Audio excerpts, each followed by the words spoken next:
Bienvenue au MetaLife Podcast, je suis votre hôte Laura. Cheminez avec moi vers une vie rayonnante de santé. Aujourd'hui, Julie et moi discutons des bienfaits du yoga. Julie est professeure de yoga et coach santé et sport. Julie, qu'est-ce que c'est le yoga? Bonjour Laura.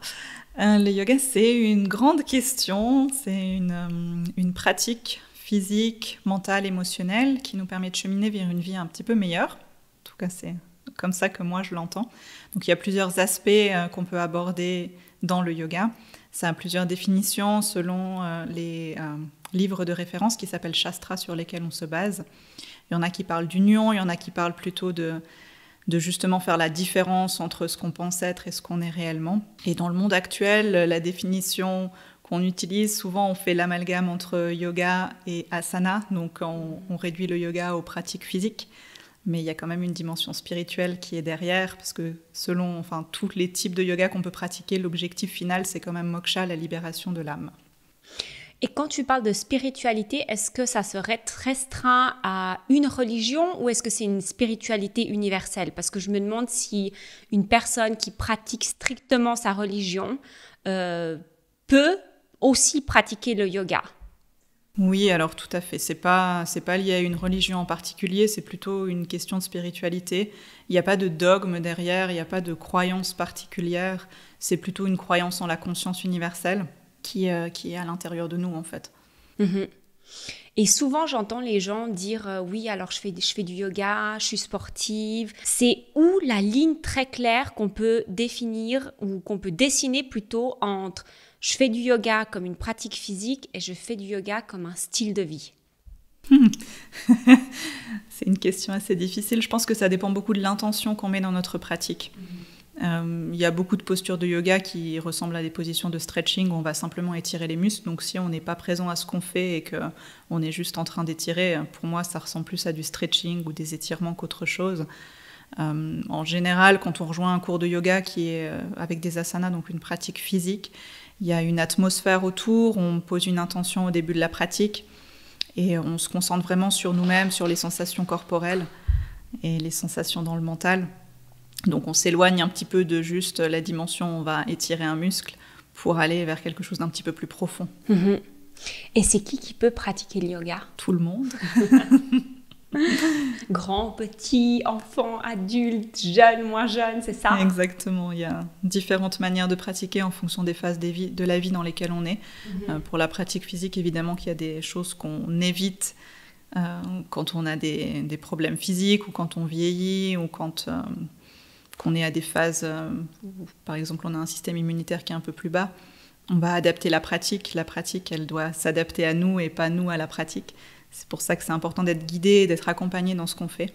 Ça veut dire qu'on doit aller parler à notre prof de yoga avant le début du cours si, par exemple, on est fatigué, on menstrue ou on a une blessure, ou ça veut dire nous-mêmes, il faut qu'on s'écoute et qu'on s'adapte? Je pense que ça dépend à quel niveau de la pratique on est. Donc pas niveau dans le sens mieux qu'un autre ou moins bien qu'un autre, plutôt comment on est avancé par rapport à nos sensations physiques. Si on a l'habitude de pratiquer, c'est plus facile de faire par nous-mêmes et de savoir où est notre limite, mais quand on ne connaît pas du tout, c'est bien d'informer le professeur.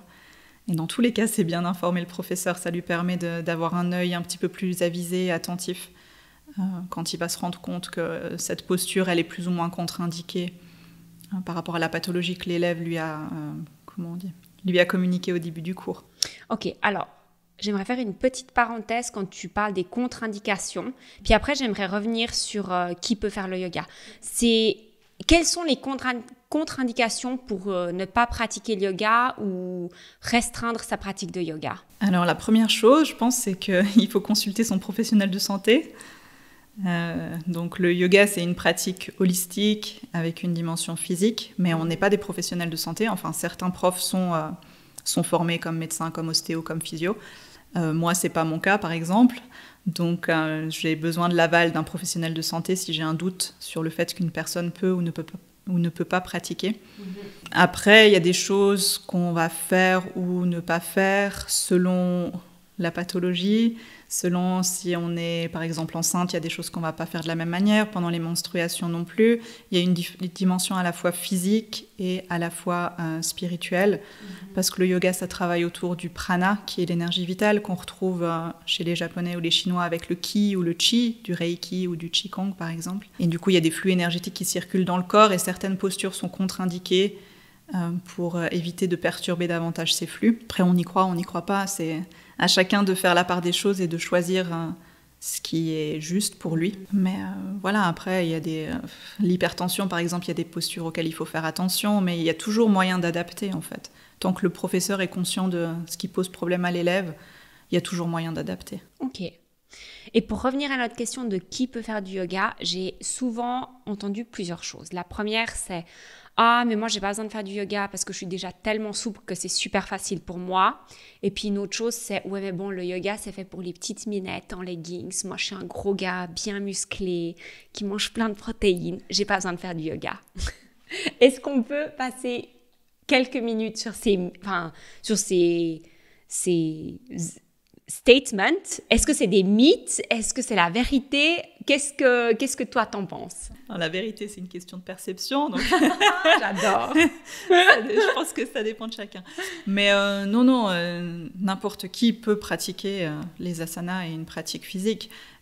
Quand on est hyper laxe, on a tendance à dire soit j'en ai pas besoin, soit je trouve ça génial parce que justement j'ai l'impression de performer, mais c'est pas du tout le cas. Le yoga, ça nous apprend beaucoup à conscientiser ce qui se passe dans notre corps et trouver ce qui est optimal pour nous. Donc les grandes amplitudes de mouvement, quand on est hyper laxe, c'est pas forcément une bonne idée.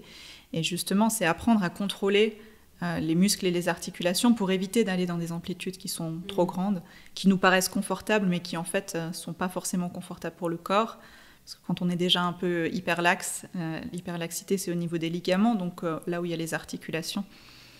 Et on veut pas que les ligaments soient trop laxes ou trop tendus, parce que c'est ce qui retient l'articulation à sa place. Et c'est pas très bon pour le corps, justement, que... Ça tient plus l'articulation et c'est là où on va risquer de se blesser. Ouais.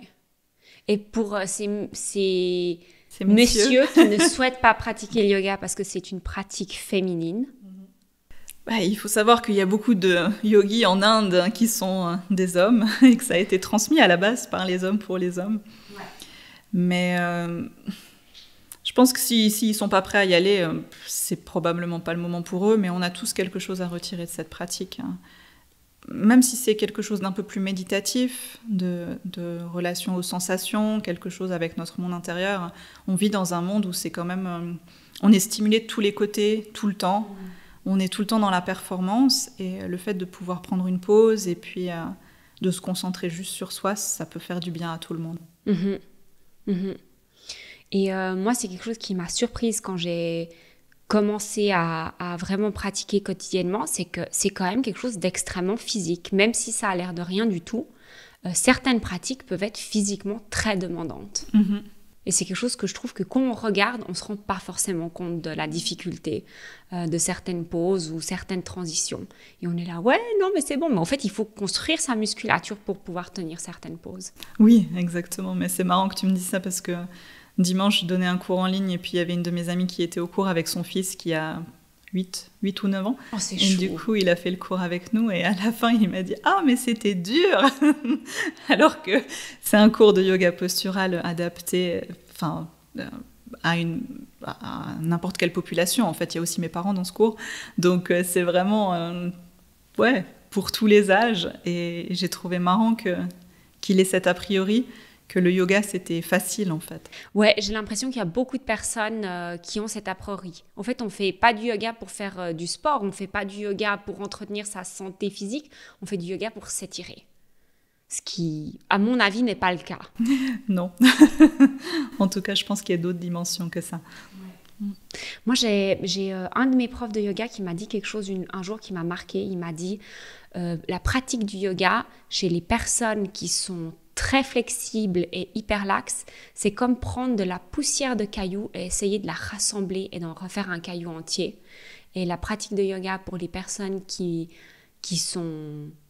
manquent de flexibilité, c'est comme tailler un caillou avec beaucoup de douceur et de précision pour qu'il obtienne la forme qu'on lui demande.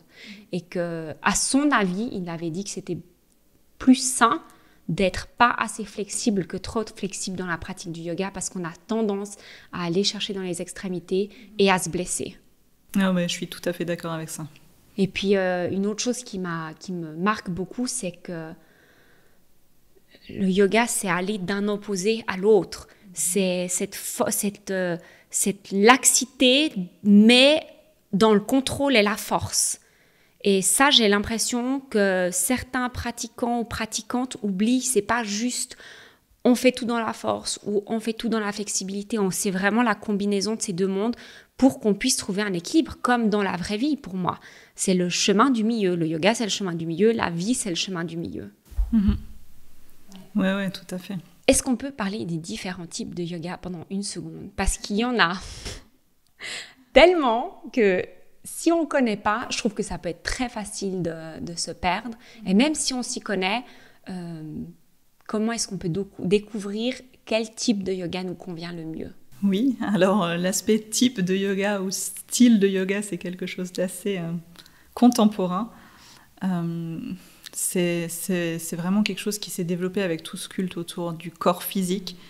Parce que le yoga, comme on disait tout à l'heure, c'est vraiment un chemin de vie et un chemin un peu plus spirituel. Et chemin, c'est marga.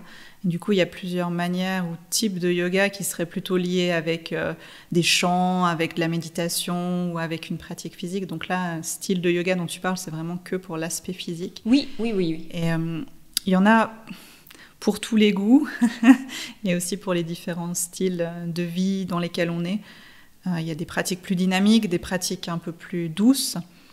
Et je pense qu'il faut adapter avec qui on est et le mode de vie qu'on a déjà. Si on a un mode de vie qui est très actif, très dans le yang, donc dans l'énergie masculine, sans connotation de genre, c'est peut-être pas la meilleure option d'aller dans une pratique de yoga qui est très dynamique. Parce qu'on va renforcer ce côté énergisant qu'on a déjà dans notre vie quotidienne. Et peut-être que ça serait plus adapté de chercher quelque chose d'un peu plus yin, d'un peu plus féminin et d'un peu plus doux, pour justement revenir à l'équilibre dont tu parlais tout à l'heure. Ouais. Donc c'est quelque chose qui va dépendre de nous. Et puis je pense qu'il faut expérimenter en fait. Il faut trouver à la fois la pratique qui nous correspond et aussi le professeur qui nous correspond. Parce qu'on est tous et toutes très différents. Et même si on a les connaissances, des fois ça ne matche pas avec une personne et c'est pas grave en fait.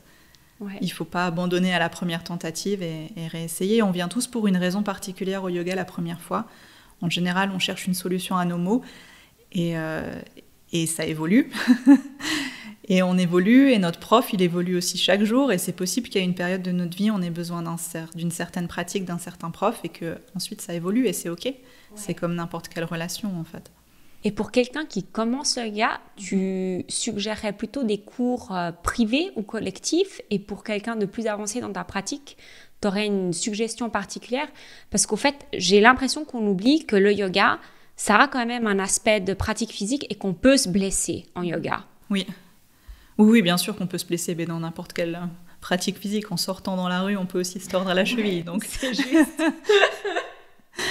Donc voilà, mais oui, c'est important d'être accompagné dans une pratique physique par quelqu'un qui s'y connaît un minimum en anatomie. Parce que même si on dit que c'est un peu spirituel, il y a quand même des bases physiques ancrées dans notre enveloppe terrestre. C'est joli ça. Ouais, oui, on est quand même une âme incarnée dans un corps. Du coup, ce corps, il faut en prendre soin, c'est un petit peu notre véhicule. Et privé ou collectif, ça je pense que ça dépend de chacun, ça dépend comment on est à l'aise. J'ai des élèves par exemple qui sont tellement pas sûrs d'eux que les cours collectifs c'est non, parce qu'ils se sentent pas à l'aise. Et je le comprends et il faut pas s'arrêter à ça en fait. Maintenant il y a aussi tout ce qui est en ligne, etc. Et il faut faire le premier pas, mais faut pas se dire ah non, moi j'ai trop peur qu'on me juge, du coup j'ose pas aller rejoindre un cours. En fait, si. Il y a toujours quelqu'un pour nous accompagner et la plupart des gens sont bienveillants. On a tous été débutants un jour et il faut bien commencer quelque part. Ouais. Et puis en cours collectif, ce qui est sympa, c'est qu'on peut interagir avec les autres participants. Ça peut aussi nous permettre de communiquer et de connecter avec une communauté de gens qui ont les mêmes intérêts que nous. Et c'est important. Ça permet de partager nos expériences et puis de se rendre compte que on est comme les autres en fait. Il y a des jours ça va bien, il y a des jours ça va un petit peu moins bien et c'est pas grave. Après, cours privé, c'est aussi une très bonne option. Du coup, on a l'attention qui est vraiment concentrée sur nous, l'attention unique du professeur. Et ça permet d'échanger sur d'autres dimensions que le physique et d'adapter exactement au corps de la personne. Ouais. Parce que, comme je disais tout à l'heure, c'est à nous de nous adapter. Enfin, c'est à notre corps de s'adapter. Non, je disais plus comme ça.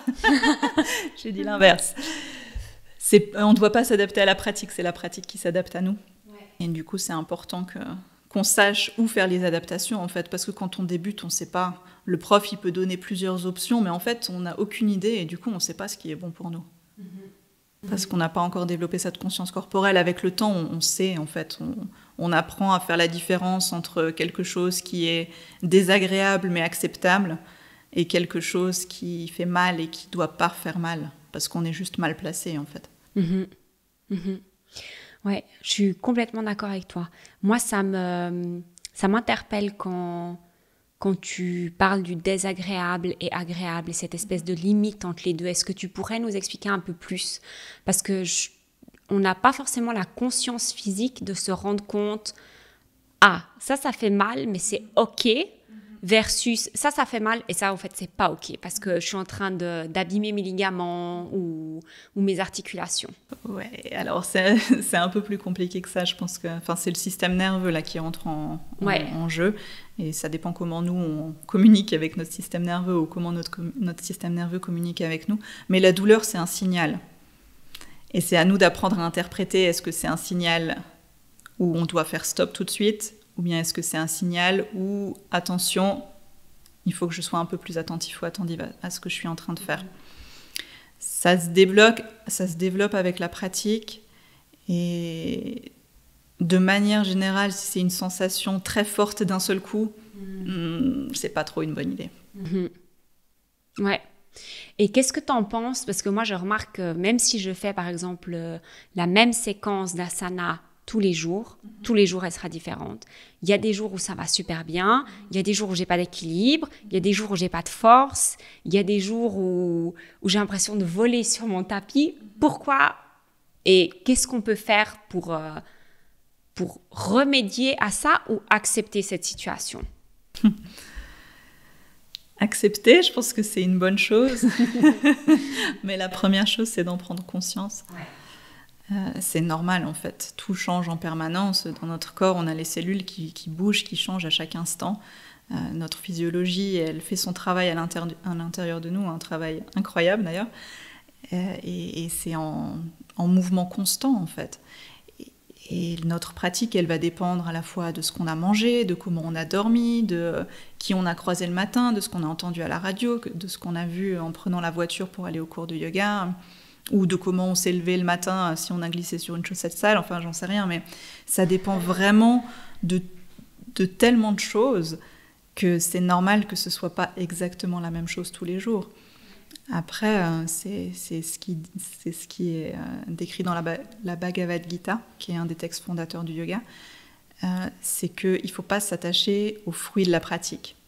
Donc on vient sur notre tapis tous les jours, on fait ce qu'on doit faire, on fait notre pratique, mais le fruit de la pratique, donc ce qui va ressortir de la pratique, on n'y peut rien en fait, parce qu'il y a quand même une part qui ne dépend pas de nous. Nous, on a fait l'effort de venir, on est venu sur notre tapis, on a fait notre pratique, on a fait ce qu'on devait faire. Maintenant, c'est pas de notre faute si ce qu'on avait mangé hier soir, en fait, on l'a pas digéré, par exemple. Ouais. Et tu parles de pratiquer tous les jours. Quels sont tes conseils pour quelqu'un qui commence le yoga ou quelqu'un qui en fait depuis un moment? Qu'est-ce que tu aurais envie de dire à cette personne? Continue. Ouais. C'est comme pour n'importe quelle habitude, en fait. Il faut commencer petit. Commencer petit et puis prendre le rythme de faire un petit peu tous les jours. Et puis si au début, c'est pas tous les jours, c'est pas grave. Et pour toi, c'est mieux de pratiquer 10 minutes tous les jours ou une fois par semaine, 1h30? 10 minutes tous les jours. Ok, vous avez tous entendu, 10 minutes tous les jours. Mais même 3 minutes de respiration, c'est mieux que rien du tout. Après, si on couple avec 1h30, très bien. Mais c'est juste que quand on fait 1h30, si on fait que ça dans la semaine, c'est un peu dommage parce qu'on n'a pas fait sortir le yoga de la salle de yoga. Ouais. Et le yoga, il faut l'emmener avec nous. Et quand on pratique tous les jours, c'est un petit reminder, un petit... comment on dit un truc rappel, qu'on se rappelle. Que, bah oui, il y a le yoga dans ma vie et puis c'est quelque chose que j'ai envie de cultiver au quotidien. Même si Est-ce que tu peux élargir sur cette terminologie? Ça veut dire quoi de prendre le yoga en dehors de la salle de yoga? Est-ce que c'est... Enfin, au quotidien, ça ressemble à quoi? Après, ça dépend de la manière dont on pratique, mais souvent, on apprend quand même à sentir les sensations, à observer ce qui se passe dans notre corps. À l'heure actuelle, on appelle ça un peu plus mindfulness, de la pleine conscience. Mais justement, c'est prendre conscience des choses et voir les choses comme elles viennent et comme elles sont. Parce que c'est ce qu'on disait avec la pratique des asanas qui est différente chaque jour. Et ben, nous, dans nos situations, chaque jour, on a des choses qui se manifestent, d'autres qui sont agréables, certaines un peu désagréables. Et c'est comme ça. Parce qu'on aimerait bien tous vivre chez les bisounours, mais des fois, c'est pas très cool la vie et ça fait partie de notre expérience humaine, je pense. C'est juste apprendre à reconnaître ce qui se passe et puis à vivre un petit peu mieux avec ça. Ouais. Donc, si on pouvait résumer en quelques phrases, qu'est-ce que c'est le yoga et qu'est-ce que ça comporte dans une salle de yoga et en dehors d'une salle de yoga? Alors...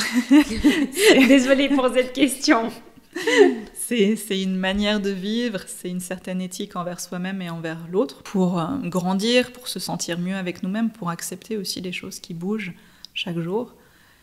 Et apprendre ça au niveau physique, en fait. En tout cas, quand on se concentre sur une pratique d'asana, c'est vraiment apprendre par le corps, à prendre conscience du fait que les choses bougent et changent en permanence.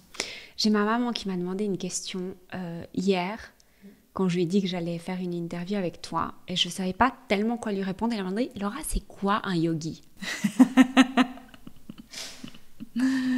C'est un terme qu'on utilise en Inde pour les gens qui pratiquent le yoga. Donc il y a masculin et féminin. Yogi, c'est masculin et yogini, c'est féminin. Oh, ça, je ne savais pas. Yogini? Yogini, ça s'écrit. Ouais. Ok. Ouais, ça s'écrit avec Y-O-G-I-N-I. Ouais. Dans notre traduction en sanskrit, je ne sais pas comment ça s'écrit. Ouais, je parlais de notre écriture. Ouais, mais je ne suis pas sûre parce que quand on fait comment on appelle? Pas la traduction, mais je ne sais pas si c'est de la phonétique. Je ne sais pas comment on fait, mais des fois, il y a des traits longs sur les i ou sur les o pour la prononciation des syllabes et je ne sais pas comment ça s'écrit. Donc, c'est quelqu'un qui a une pratique d'asana ou une pratique yogique? Une pratique yogique. D'accord. Donc, la pratique yogique, ça inclut cette acceptation de l'impermanence de l'état, c'est juste? Oui, exactement, ouais. Ok. Donc, pour résumer, ton conseil, c'est commencer à faire du yoga. On peut commencer à partir de quel âge? On peut commencer tout petit. Moi, j'ai essayé avec mes neveux et nièces de 2-3 ans. Ouais. Et ça fonctionne assez bien. Mais du coup, chez les tout petits, c'est plutôt... essayer de faire des positions, apprendre la respiration du ballon, c'est super chouette avec les enfants. On met les mains sur le ventre et simplement on sent le ventre qui gonfle et qui se dégonfle sur l'inspire, sur l'expire. Et du coup, ils prennent conscience de leur respiration et c'est un exercice assez chouette à faire avec eux. Après, on peut jouer avec les doudous, avec plein de choses. Hein. C'est cool avec les enfants. Des toutes petites sessions, quand ils sont petits, ça leur plante déjà une petite graine. Et puis, si on n'a pas eu la chance d'être initié petit, on peut commencer à n'importe quel âge. Est-ce qu'il y a un âge limite, genre, ok, 99 ans, c'est l'âge limite pour commencer le yoga, ou il n'y en a pas? Non, il n'y en a pas. Et puis si la pratique physique, ça devient compliqué, il y a des pratiques de visualisation, par exemple, où on s'imagine en train de faire les postures, ou sur chaise, on peut aussi faire des postures. Il y a vraiment pour tout le monde et pour tous les âges, il n'est jamais trop tard pour commencer. Oh, j'adore ça. Jamais trop tôt, jamais trop tard. Donc, ton conseil numéro 1, c'est commencer. Conseil numéro 2, c'est continuer oui. tous les jours. 5 minutes ou 10 minutes, c'est mieux tous les jours que 1h30 par semaine. C'est ça? Oui. C'est magnifique. En tout cas, ça a été un incroyable plaisir de parler avec toi, Julie. Nous terminons chaque épisode avec quelques questions qui brûlent. Est-ce que tu es prête? Oui. Alors, la première question brûlante, c'est quel est ton souhait le plus cher pour cette vie? J'en ai 2. Ouh, j'adore. J'aimerais quitter cette terre avec un esprit un peu plus calme que celui avec lequel je suis arrivée sur cette terre. Ça, c'est joli. Oh, ça, j'aime beaucoup. C'est la première fois qu'on me le dit, celui-là. Ah ouais. Ouais. Et le deuxième, je vais reprendre la phrase célèbre de Goenkaji, l'enseignant Vipassana, qui est « Be happy », sois heureuse, parce que je trouve que c'est vraiment important et c'est en changeant notre perception du monde et la manière dont on perçoit les choses qu'en fait on se rend compte qu'on peut trouver du bonheur et de la joie au quotidien. C'est magnifique, merci. Ensuite, complète ces phrases s'il te plaît. Le monde a besoin de plus de paix, de lenteur. Oh oui. Et de sérénité, je pense. Ouais, je suis tout à fait d'accord. Et ensuite, je suis reconnaissante pour ou de pour mon corps et mon esprit qui me permettent de faire tout ce que j'ai envie de faire. J'ai de la chance d'être en bonne santé, enfin de cultiver aussi cette santé, mais d'être en bonne santé de base et de pouvoir avoir une activité physique aussi chouette que ce qui est dans mon esprit. Et merci pour ça. Ah, c'est magnifique. Et finalement, la dernière est la plus importante. Clairement pas, mais on va faire semblant. La plus importante de toutes les questions. Julie. Oui. Si je pouvais te cuisiner une seule chose, quelle serait-elle? Une seule, c'est vraiment difficile à choisir.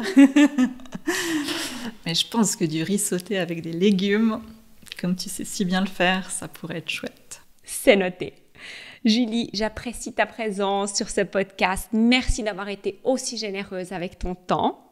Et à notre audience, je vous invite à partager ce podcast avec quelqu'un qui en a besoin autour de vous. Merci beaucoup et à bientôt. Merci Laura. J'ai oublié de dire que je vous souhaite de l'amour aussi. Ah, de l'amour. À bientôt.